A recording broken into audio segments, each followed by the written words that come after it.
नमस्कार, मैं डॉक्टर रूमा कुमारी इतिहास के एक टॉपिक के साथ एलएनटी कॉलेज से आज आप लोग के समक्ष हूँ। आज का टॉपिक है सुमेरियन सभ्यता।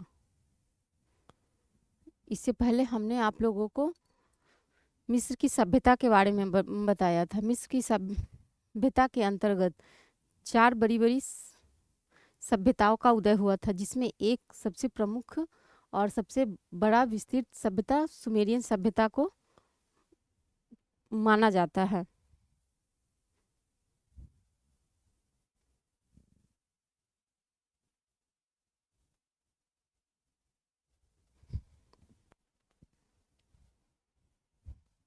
तो सुमेरियन सभ्यता, सबसे पहले सुमेरियन सभ्यता क्या है? सुमेर के जो लोग थे वो कहाँ के निवासी थे?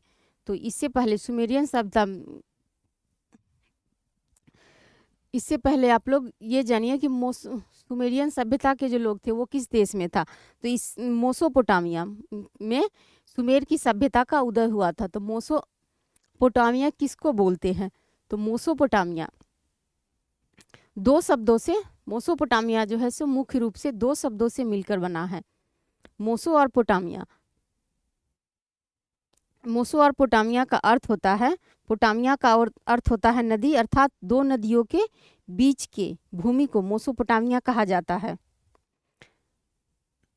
पश्चिम एशिया में फारस के खाड़ी में उत्तर में स्थित वर्तमान इराक प्राचीन समय में मोसोपोटामिया कहा जाता था। मोसोपोटामिया की सभ्यता दजला और फरात नदी के किनारे विकसित हुई थी।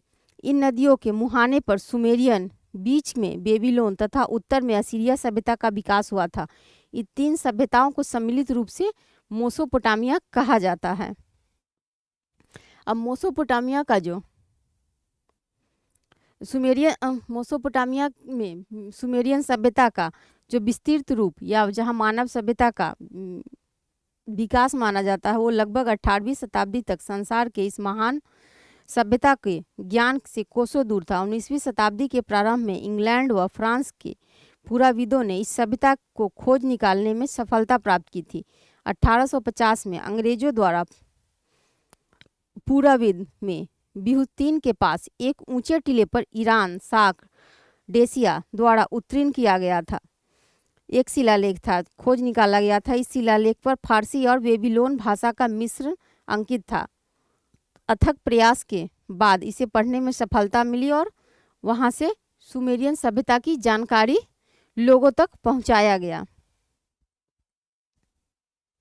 अब सुमेर के जो वासी थे वो कहाँ के निवासी थे? मेन रूप से वो कहाँ के थे? तो सुमेरियन सभ्यता के जो मूल निवासी थे, सुमेरियन सभ्यता के जो जनक थे वो सुमेर थे। यह प्रश्न उठता है कि सुमेर जो थे वो कहाँ के लोग थे? इस सभ्यता के मूल निवासी के संबंध में स्पष्ट प्रमाणों का अभाव है। अतः जो इतिहासकार है उनमें मतभेद है कि सुमेरवासी कहाँ के थे। कुछ विद्वानों का मत है कि सुमेरिया के मूल निवासी मंगोल अर्थात द्रविड़ रहे होंगे। कुछ का मानना है कि सुमेरियन सभ्यता में आर्य और द्रविड़ दोनों सभ्यताओं के तत्व पाए गए हैं, तो वो लोग द्रविड़ रहे होंगे। कुछ समावेश रहा होगा। कुछ इतिहासकारों के अनुसार भूमध्य सागर लोग सुमेरियन सभ्यता के जनक थे। तो अलग अलग इतिहासकारों का अपना अलग अलग मत है। तो मेन रूप से सुमेरियन सभ्यता में वहाँ की समाज की क्या स्थिति थी, वहाँ का धर्म क्या था और वहाँ का प्रशासन कैसा था। तो सबसे पहले हम समाज की दशा के बारे में देखते हैं। तो प्राचीन युग में मोसोपोटामिया का नाम सुमेर था। इस सभ्यता के निर्माता सुमेर जाति के लोग थे। सुमेर जाति के लोग किस प्रजाति के, इस संबंध में मतभेद है। तो सबसे पहले समाज को देखेंगे तो समाज में सभ्यता का स्वरूप, सुमेरियन सभ्यता एक नागरिक सभ्यता थी। नगरों में ऊर, निपुर, लुगास और किस प्रमुख थे। इन नगरों की खुदाई से यह स्पष्ट होता है कि हर नगर राज्य का अलग अलग पुरोहित राजा होता था। प्रारंभ में पुरोहित शासक, इन्हें पटेसी कहा जाता था और इनका निर्वाचन होता था। तो पुरोहित जो होते थे वो मंदिर के पुजारी, वही मेन रूप से राजा का काम करते थे स्टार्टिंग में, किंतु बाद में यह पद वंशानुगत हो गया, वंश के हिसाब से उनको मिलने लगा। वहाँ की जो समाज की दशा थी, समाज 3 भागों में बटा हुआ था। उच्च श्रेणी जिसके परिवार में पुरोहित और भूमिपति रहते थे। फिर दूसरा था मध्यम मध्य वर्ग जिसमें कृषक और व्यवसायी लोग रहते थे और जिस रहते थे। और तीसरा जो है वो निम्न लोगों का होता था, जिसमें दास लोग और जो मजदूर वर्ग के लोग होते थे वो रहा करते थे। फिर सुमेर में जो स्त्रियों की है वो क्या स्थिति थी? समाज में स्त्रियों के साथ कठोर व्यवहार किया जाता था। स्त्री पुरुष की अधीन थी। पुरुष का व्यभिचार क्षम्य था, किंतु स्त्रियों के लिए सजा दी जाती थी। ऐसी दशा में पुरुष दूसरा विवाह कर सकता था। वह बांझ स्त्री का त्याग करता था और दूसरा विवाह भी कर लेता था, लेकिन स्त्री अपने नैहर से जो धन दौलत दहेज में मिलता था उस पे उसका अधिकार होता था। उसका प्रयोग वो अपने मन ढंग से मनमाने तरीके से कर सकती थी। धीरे धीरे विवाह को लोगों ने एक बंधन समझने लगे और एक ही विवाह करने की परिपाटी कायम होने लगी। स्त्रियां जी होती थी वो श्रृंगार प्रिय होती थी, वो भोग विलास की वस्तु मानी जाती थी। फिर समाज में जो लोग मर जाते थे उनका अंतिम संस्कार किया जाता था। तो मृत संस्कार जो था, सुमेरवासी अपने मुर्दे को गाड़ते थे, किंतु मिस्र की भांति कोई समाधि या स्तूप का निर्माण वो नहीं करते थे। सबके साथ कुछ आवश्यक वस्तुएं मातृत्व संतुष्टि के लिए रख दिया जाता था। लोगों की धारणा थी कि ऐसा नहीं करने से लोगों का मानना था कि ऐसा नहीं करने से वो लोग क्षुब्ध हो जाएंगे और दुखी हो जाएंगे, तो उनकी आत्मा की तृप्ति नहीं हो पाएगी। फिर समाज सुमेर अक्कर समाज 3 वर्गों में विभाजित था, उच्च, मध्य और निम्न। राजा, प्रभावशाली कर्मचारी और पुरोहित आते थे। मध्यम वर्ग में निम्न राज कर्म निपुण कारीगर और शिल्पकार आते थे और निम्न जो था दासों का वर्ग कहा जाता था। समाज में सुमेर अक्कर स्त्रियों की दशा। सुमेरियन समाज के वैवाहिक व्यवस्था में बहुविवाह की प्रथा नहीं थी, यद्यपि पुरुष को अपने स्त्रियों को तलाक देने का अधिकार था। दहेज में जो धन प्राप्त होता था उस पे स्त्रियों का ही अधिकार होता था। फिर नेक्स्ट है सुमेरियन सभ्यता के समाज की स्थिति के बाद जो नेक्स्ट है, इसमें वहाँ का धर्म क्या था, वहाँ के लोग किस धर्म को मानते थे और किसकी पूजा करते थे। तो मंदिर केवल पूजा स्थान ही नहीं था, बल्कि जो सुमेरियन सभ्यता सुमेर के जो सभ्यता थी वहाँ पे जो मंदिर होता था वो सिर्फ एक धर्म के रूप में ही नहीं जाना जाता था, वो उसका बहुत सारा काम होता था, जिसमें बैंक के तरह भी लोग उसका उपयोग करते थे। मंदिर केवल पूजा स्थल ही नहीं होकर बल्कि वह लोगों के सामाजिक संस्कृति का आर्थिक जीवन का भी प्रधान केंद्र था। देवालय नगर से के कुछ हटकर स्थित था, किंतु वह एक नगर का ही दृश्य उपस्थित करता था। देवालय के अंदर बहुत जमीन होती थी जिसमें बहुत से लोग रहते थे। जीवन के सभी सामग्री से परिपूर्ण होते थे। गोदाम भी होता था जहां अन्न को रखने का जगह होता था। यहीं पर विद्यालय भी होता था।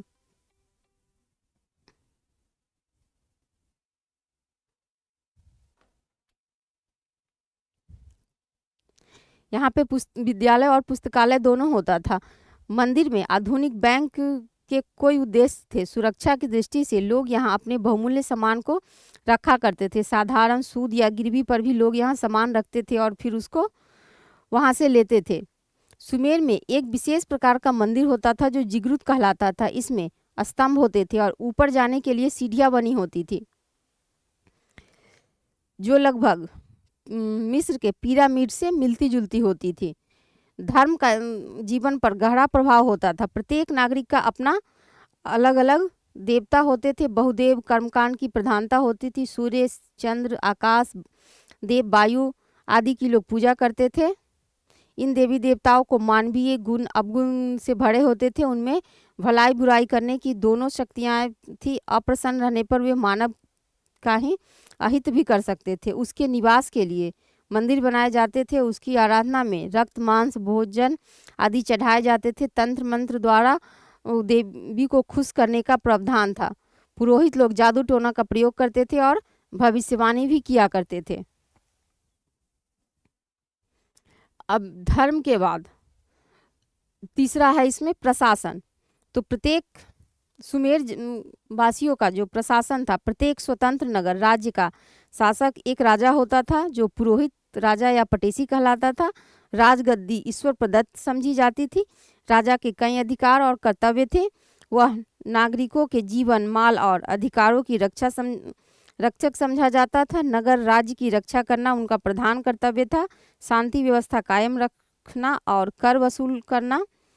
युद्ध क्षेत्र में वह सेना नेतृत्व भी करता था। 2800 ईसा पूर्व के से राजनीतिक शक्ति केंद्रित होने लगा और शक्तिशाली राजा अधिक से अधिक नगर राज्यों पर अपना आधिपत्य जमाने लगे। अब साम्राज्य की स्थापना होने लगी। सैनिक का भी महत्व बढ़ा।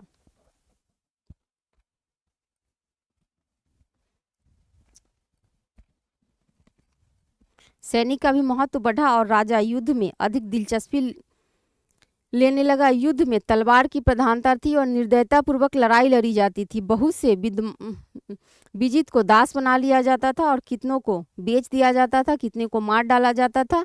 साम्राज्य का उदय होने पर सामंती व्यवस्था का प्रसार हुआ। राजा सरदारों को कर मुक्त जीवन देता था। सरदार राजा की सैनिक और युद्ध सामग्री से सहायता करते थे, अन्न के रूप में मिलता था। कर्मचारियों को वेतन भी दिया जाता था। साम्राज्य विस्तार के लिए राजा का पद बढ़ने लगा और विविध उपहार और उपाधियों से खुश किया जाने लगा था। अब प्रशासन के बाद सुमेर में जो प्रशासन के बाद जो सुमेर में है, एक टॉपिक आता है शिक्षा की। वहाँ की शिक्षा व्यवस्था क्या थी। सुमेरियन शिक्षा पद्धति और पाठशालाएं लिपि के आविष्कार का परिणाम था। 3000 ईसा पूर्व के लगभग सुमेर के नगर में पाठशालाएं स्थापित हुई थी। बहुत से ऐसे अभिलेख मिले हैं जिनका प्रयोग संभवतः पाठ्य पुस्तक के रूप में होता था। कुछ ऐसे भी अभिलेख हैं जो पाठ्य और प्रशिक्षण विधि पर प्रकाश डालते थे। दूसरी शताब्दी में अभिलेखों से सुमेरियन की शिक्षा का उद्देश्य प्राप्त होता था। इनसे पता चलता था कि शिक्षा का मुख्य उद्देश्य राज्य कार्यालयों, मंदिर, व्यापारियों और लिपियों तैयार किया जाता था। विद्यार्थियों की शिक्षा अक्षरों की नकल से शुरू होती थी और विवरणात्मक निबंध लिखने की शिक्षा दी जाती थी। हिसाब, जोड़ घटाव, गुणा भाग का ज्ञान विद्यार्थियों को कराया जाता था। कालांतर में ये पाठशालाएं विद्या और संस्कृत का केंद्र बन गई थी। सुमेर के विद्वान ज्ञान विज्ञान को उन्नत बनाने का प्रयास करते थे। सुमेर में शिक्षा के पास बहुत सारे साहित्य भी लिखे गए थे, जिसमें काव्य, पौराणिक, आख्यान, स्मृतियाँ, पूजा गीत आदि कुछ प्रमुख साहित्य की रचना की गई थी, जो सुमेर वासियों के द्वारा किया गया था। तो आज के लिए कल फिर दूसरे दिन नेक्स्ट टॉपिक के साथ मिलेंगे। आज के लिए धन्यवाद।